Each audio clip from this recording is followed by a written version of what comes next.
The weather's heating up. That means it's about time for vacation braids. And who said you need a million braids to get a very full boho look? Doing your own boho braids couldn't be any easier now that we have feather crochet. So let's get into it.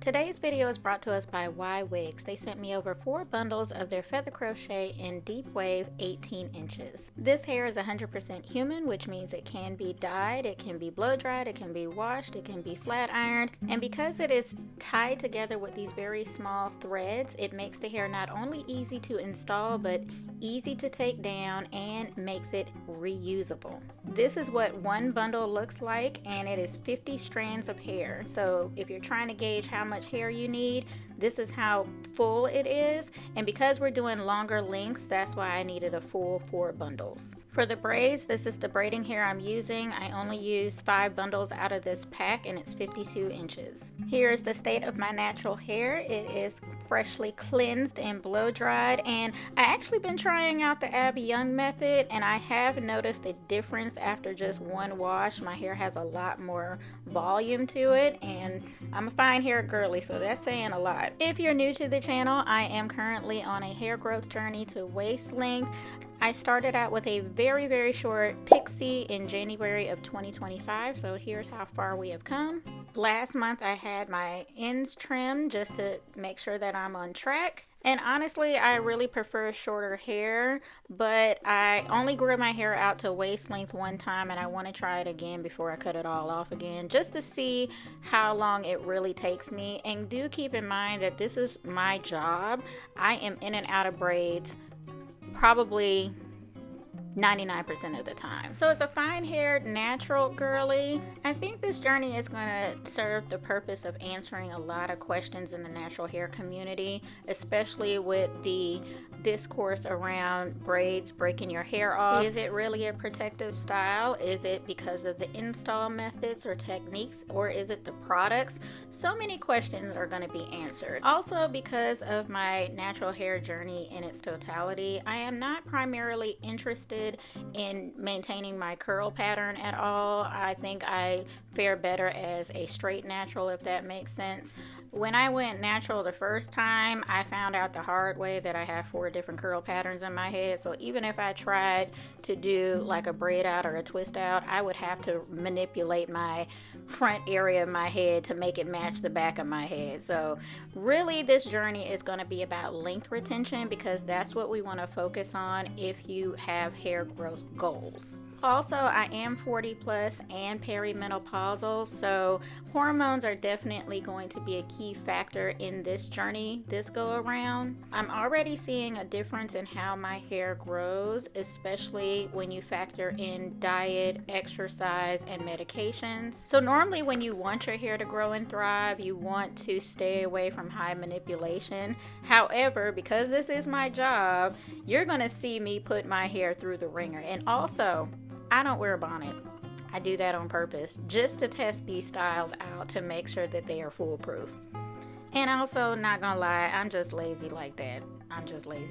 So if I can do it, anybody can do it. So yeah, if you're new to the channel, make sure you hit that subscribe button and join the family of 400k plus subscribers. That's right, we just hit 400k, and I just want to thank everybody so much for your continued love and support. This channel is only possible because you guys keep watching the videos, and I'm here for it every single time.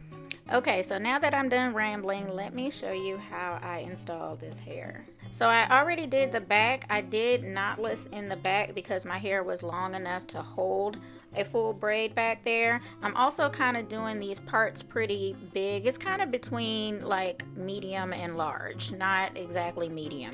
But you also see in the front, I rubber banded the sections. That's simply because my hair is just too fine to hold the braid, and plus I just ain't got the grip game for it on myself. All I did was rubber band the section, and then I crocheted one leg of the braiding hair through the root, and then I just started a knotless braid. I split it into 3 and just started feeding in pieces until I got to the size braid that I desired.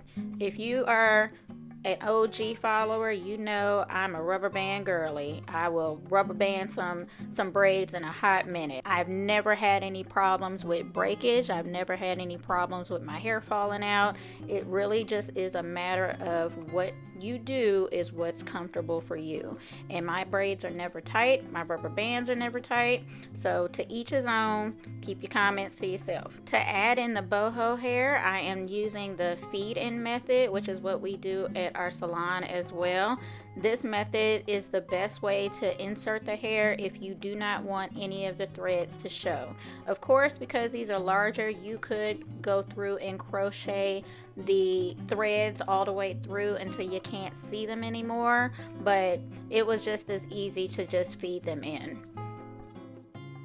If you're following along, here's a closer look. All I do is just grab one end of the piece, add it to a leg, and continue braiding until I run out of thread, and then I pull the remaining pieces out. For the ends of the braids, I like to heat seal them, and this only works if you're using synthetic braiding hair. All I did was add in one piece of hair, continued braiding until there was a curly piece on the end, and then I used my braid sealer to just melt all of the synthetic pieces together.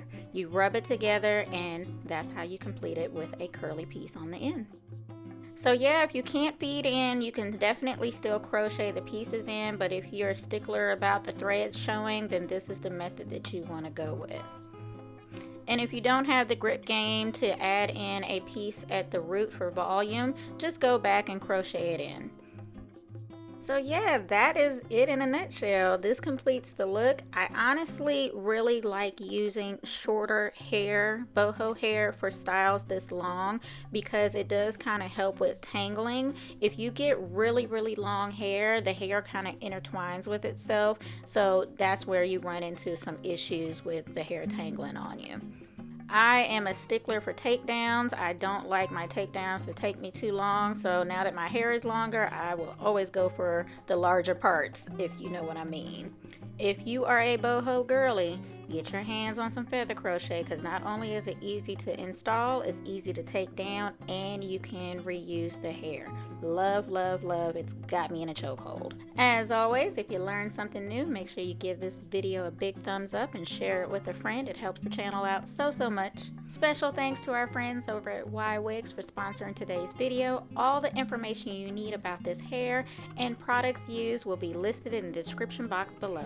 If you're new to the channel, don't forget to hit that subscribe button on your way out, and I'll catch you in the next video. Bye!